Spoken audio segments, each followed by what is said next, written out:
Can I make a minute? Can I make a video in under 6 minutes? Probably not. Everybody's asking where'd the coding streams go. The answer is I have things to do. So the short answer is I have a job. The long answer is I have a job. That's really the answer. And because and they're like, how is that for short? They're giving me crap for not being short. You can't do that under 6 minutes. Your eggs are going to boil over, which is happening right now. Anyway, the reason there's no coding is because I honestly don't have time. I have a job and I get paid through the job. And now that they're bringing me full time, they have even more trust in me.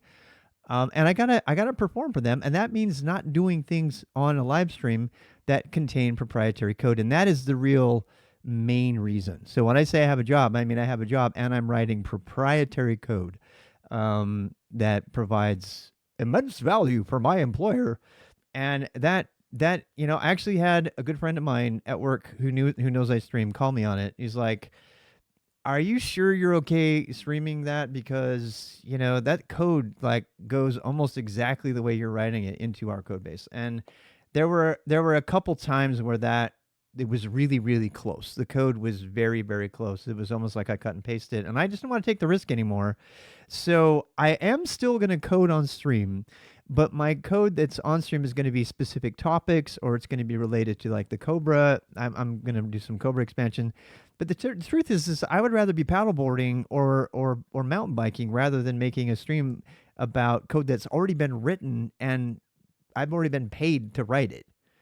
Like, well, that's not very supportive of open source. It's not. But no one's paying me to do the open source stuff. I only have so many hours in the day, and I'm an old guy with no teeth. I don't want to write code for free for some organization that's never going to be grateful to me, and they're going to complain in the issues about all this stuff that I committed. And I have to like justify my code commits to some dweeb who's running the.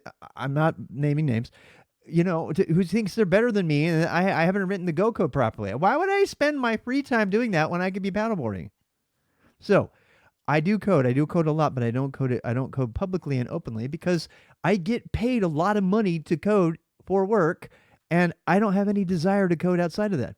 So if you want to see me code like on random projects, watch these co-working streams that I'm starting to do.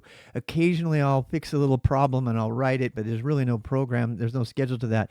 And besides that, though, I do want to put a plug in for the Beginner Boost this year. We're going to try it again. We're going to learn Python and JavaScript at the same time. I'm going to go through coding, basic coding from Python and JavaScript for ground zero, people who have never done it before. Is that my eggs? And then the next thing we're going to do 12 weeks beginning in January 2024 5 next year. And we're going to do a 12-week immersive Go programming thing, and we're going to cover how to write Go for the enterprise and stuff. That is my current attempt to give back on that. But if you want to see like random coding in Shell or me, I don't know how many times I've written a Twitch integration API. By the way, there are a ton of other really great streamers who are doing this right now. One of whom, the Primogen, who is amazing and has now dedicated his life pretty much to doing live streams, doing coding things. There are a lot of really great people. Go watch them. Go watch them. Go watch them. Don't watch me. I'm boring. I'm just going to be on the mountain bike, or I'm going to be co-working with yoga music, or I'm going to be, knocking my teeth out or whatever. So that's the reason. I got to go get my eggs. Bye.